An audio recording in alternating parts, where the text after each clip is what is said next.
Moscow, early 1920s. Families of Moscow workers are moving into new apartments. The joy in these people's faces is completely genuine. Not only have they moved from slums into decent housing, but they also truly believe that a society had come to care about the well-being of ordinary people. The first Soviet constitution had already established the right to housing for every Soviet citizen. Every year, hundreds of thousands of Soviet citizens moved into new apartments provided to them by the state free of charge. However, none of the new tenants ever truly owned their homes. Everything in this country belonged to the state, and no one could use their housing as they wished.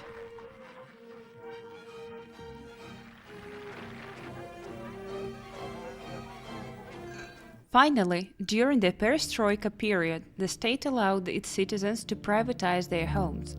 Millions of people who had never owned anything suddenly became property owners.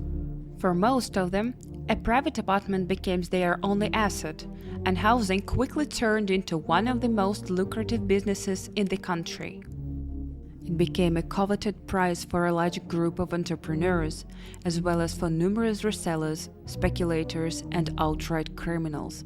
A brutal and merciless game began, where every apartment owner got their chance, but not everyone would be able to take advantage of it.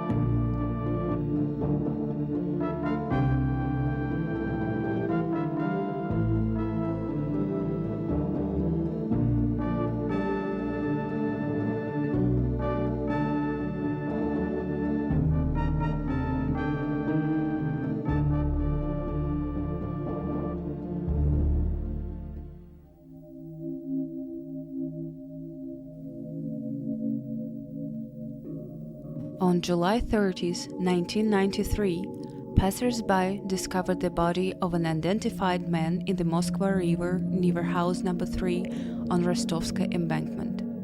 The arriving officers from the 7th Precinct conducted a preliminary examination and sent the body for the forensic analysis, which determined that the cause of death was a penetrating stab wound to the heart. The identity of the deceased could not be established. On August 23 of the same year, the body of a man with a gunshot wound was found in a wooded area near the 72-kilometer mark of the Minsk highway. Documents found with the body identified him as Alexander Yakovlevich Yershov. The body was sent to the city morgue, where it remained unclaimed. There were no known relatives of the deceased.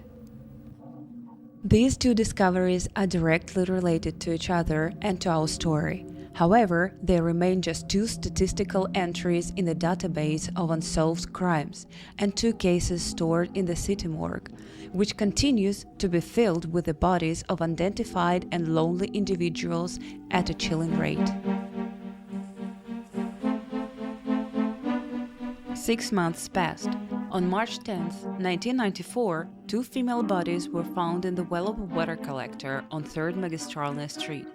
The arriving district police officer identified them as mother and daughter, the Petukhovas, who lived nearby on Shalepiha Highway. Они как, алкоголики, обычные алкоголики, вот. Мать уже пропитая алкашка, вот, а дочь парализована. Да, мать вместе жили? Нет, они жили в разных квартирах. An inspection of the apartment where the deceased had lived revealed nothing suspicious, although, judging by the victim's clothing and personal items, it appeared they had ended up in the well directly from their home. Meanwhile, the forensic examination determined that both women had died from asphyxiation, but the theory of a murder arising from a drunken quarrel, which is the most likely scenario in such cases, was not confirmed. In search of the true motives behind the crime, investigators questioned the neighbors.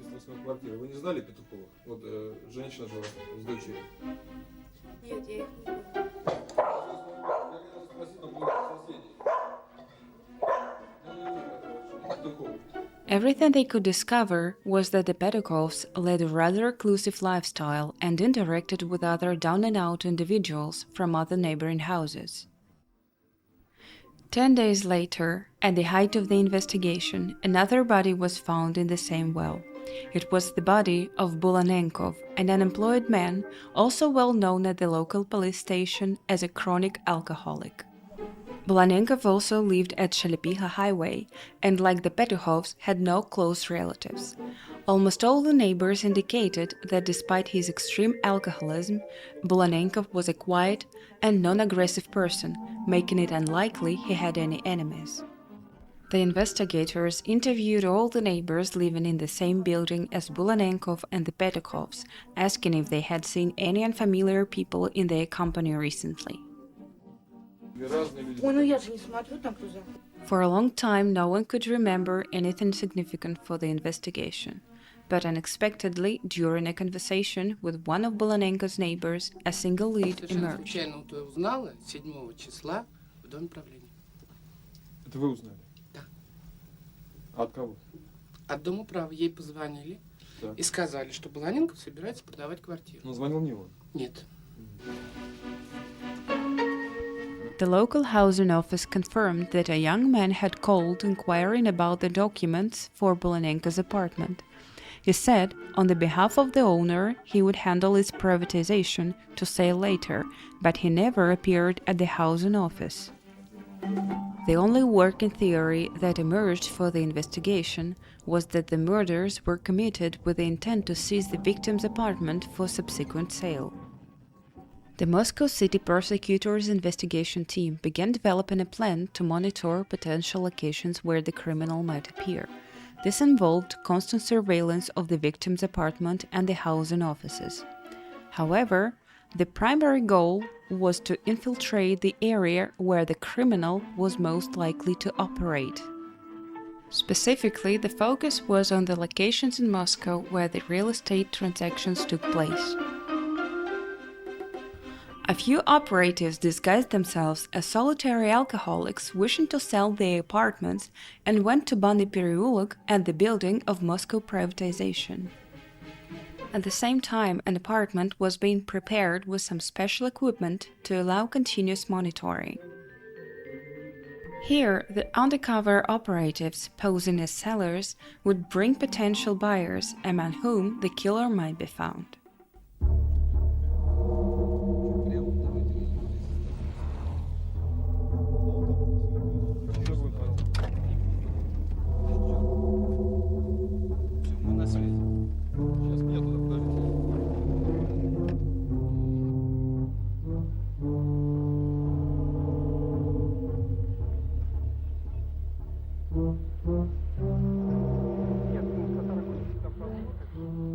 You're watching a footage from a surveillance operation at the building of the Moscow privatization on Zelyony Prospect.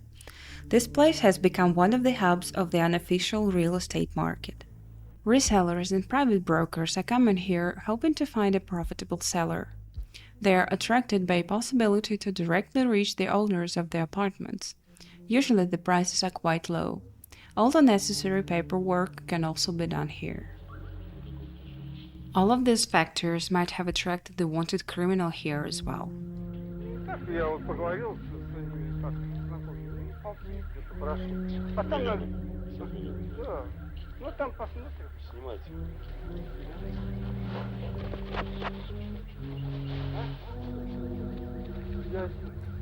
The theory accepted by the investigation did not rule out the possibility that the criminal might not be acting alone, and that one of his accomplices could be posing as a buyer.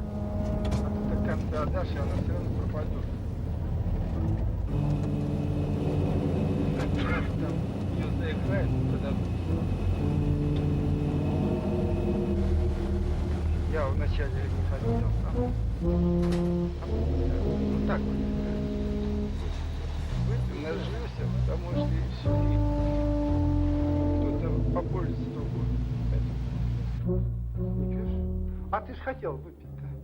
Хотел, сейчас что-то.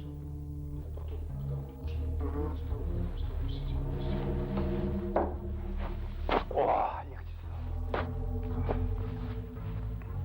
Нервы спокойно. Фу. Ну, паркет, конечно, видишь, какой. Не важно. Да. Days went by. There were plenty of buyers, but none of them raised any serious suspicions yet. А нет, не лазил здесь, насчет хаты. Хорошо. Ну так, знаете, забегают, ищут, чтобы хату.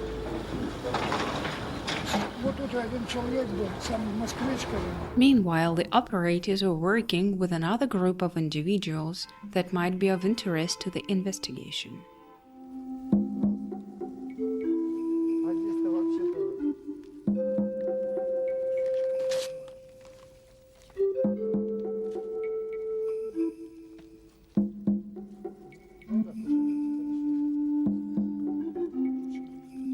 Ты говори сколько? Ну смотри, еще нет.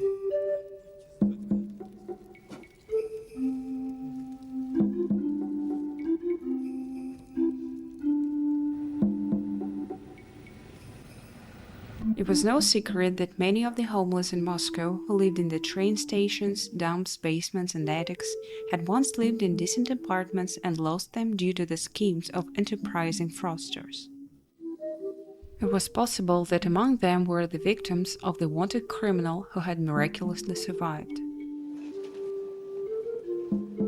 However, if such individuals were encountered by the operatives, it's likely that the fear of sharing the fate of the Petukovs and Bulanenko was greater than the desire to discuss their own problems.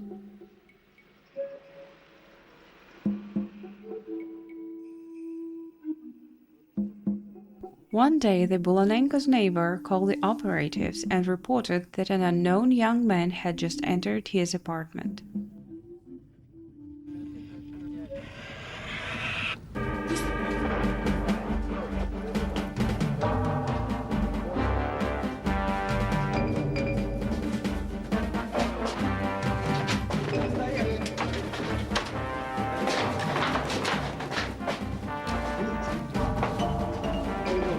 Оружие есть?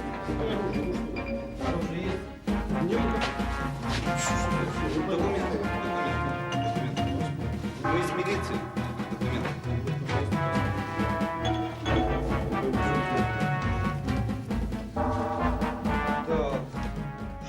The detainee turned out to be an agent from one of Moscow's real estate firms.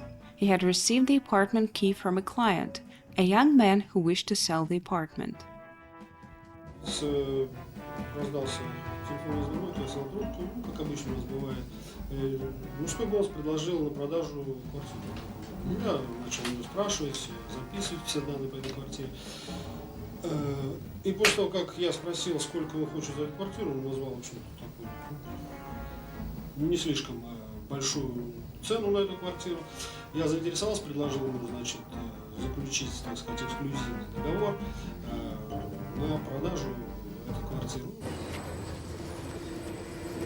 The next day, the client called the agent and informed him that he would return the following day from Vyazma, where he had been handling the registration issues for the apartment owner. They agreed to meet at Belorusky railway station. To avoid exposing the agent, it was decided to arrest him along with the criminal.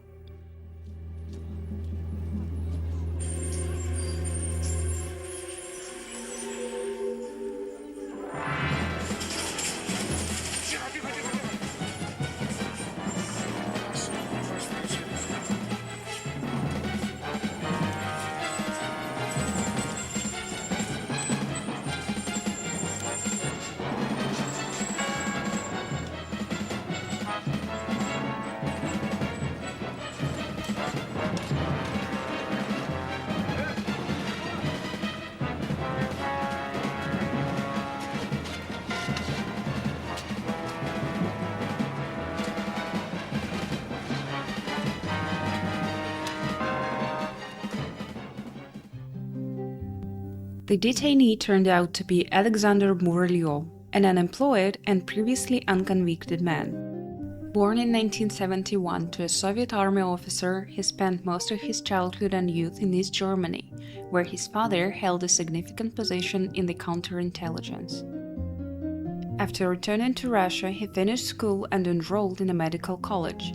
We'll soon see how the knowledge and skills Muralyov gained there proved useful.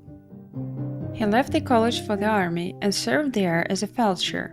Following his discharge, he attempted to enter the journalism faculty at Moscow University, but failed to pass the exams, so he took up work as a freelance newspaper reporter. His meticulousness helped him understand and analyze many phenomena occurring in Russia at the time. He encountered numerous people who had already grasped these changes and become the true masters of the new era. Not wanting to fall behind, Muralyov began searching for his own path. One day, a journalistic assignment took Muralyov to one of Moscow's casinos, and the magical spinning of the roulette wheel soon dominated in his life, pushing everything else aside. One evening, he went all in and lost a significant amount of borrowed money. As the deadline for repayment approached, Muralyov remembered some discoveries he had made while working on an article about real estate privatization in Moscow.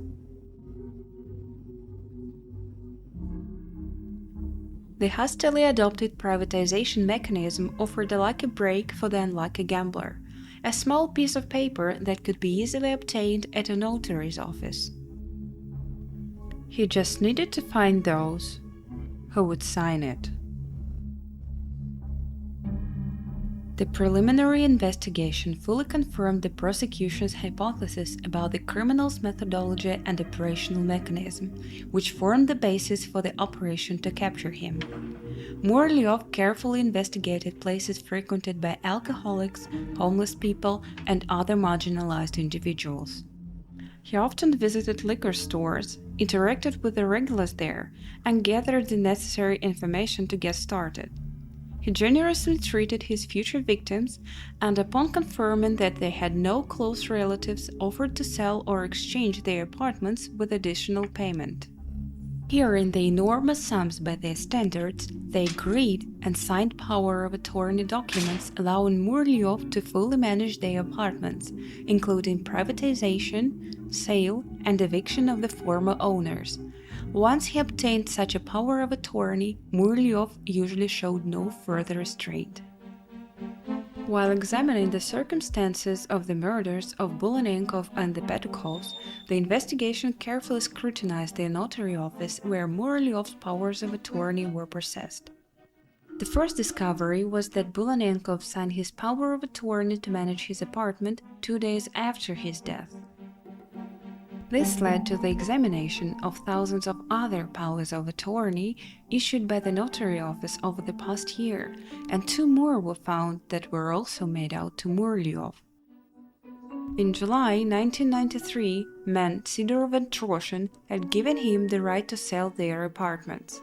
It was soon confirmed that neither Sidorov nor Troshin had been seen since the end of that July.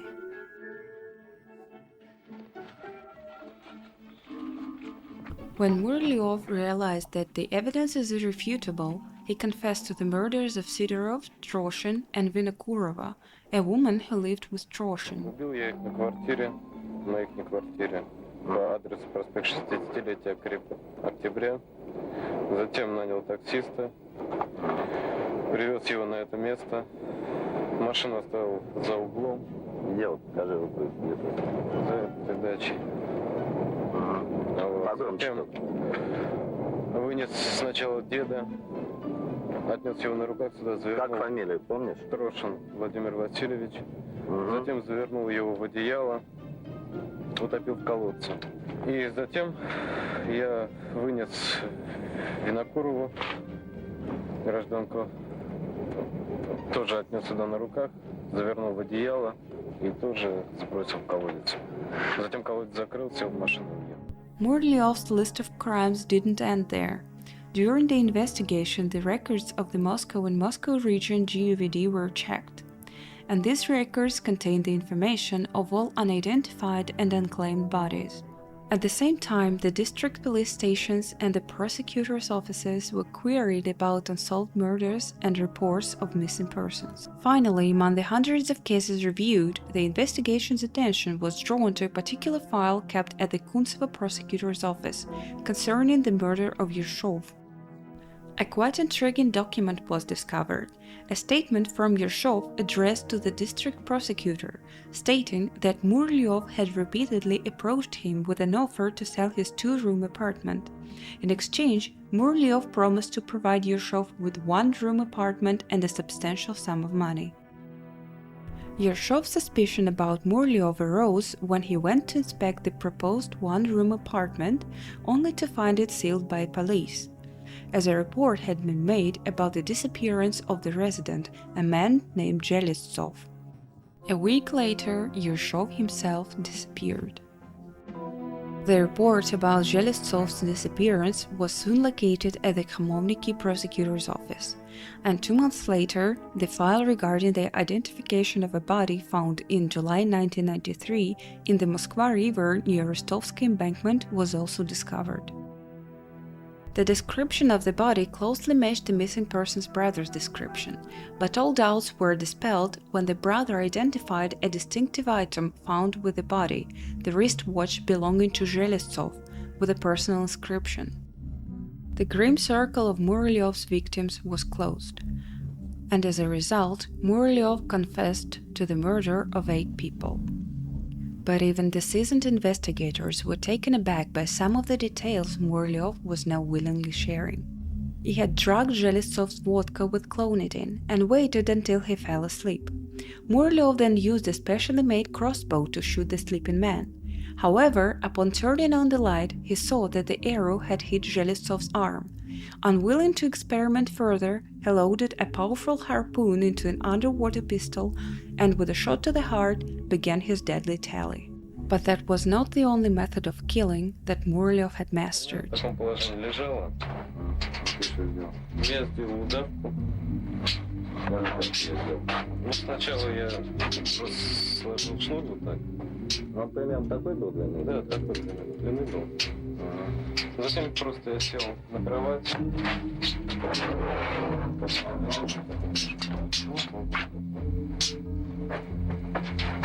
Затем аккуратно просунул шнур под головой. Сцепил. И сильно стянул. Murlyov's medical experience proved invaluable in his criminal career. He strangled the younger Petukhova with even greater precision, carefully compressing the carotid artery with his fingers. Так. Двумя пальцами? Да. Большими пальцами? Да, большими.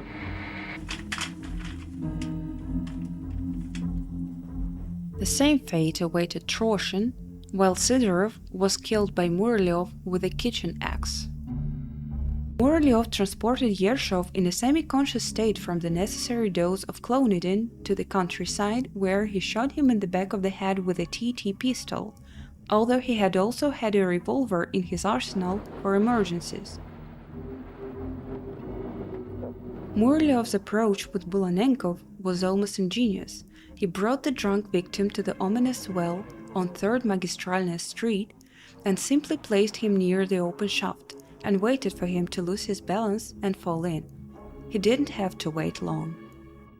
Throughout the process, Murlyov attentively monitored the victims' deaths, constantly checking their pulse until he was sure it was no longer detectable.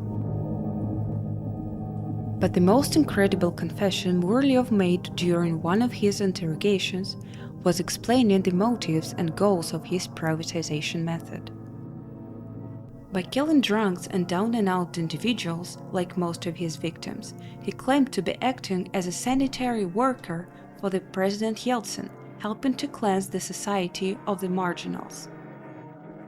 The freed-up housing would be given to more deserving people, and the money he earned from selling these apartments would be used for socially beneficial purposes, such as opening a private detective agency, ideally in Germany.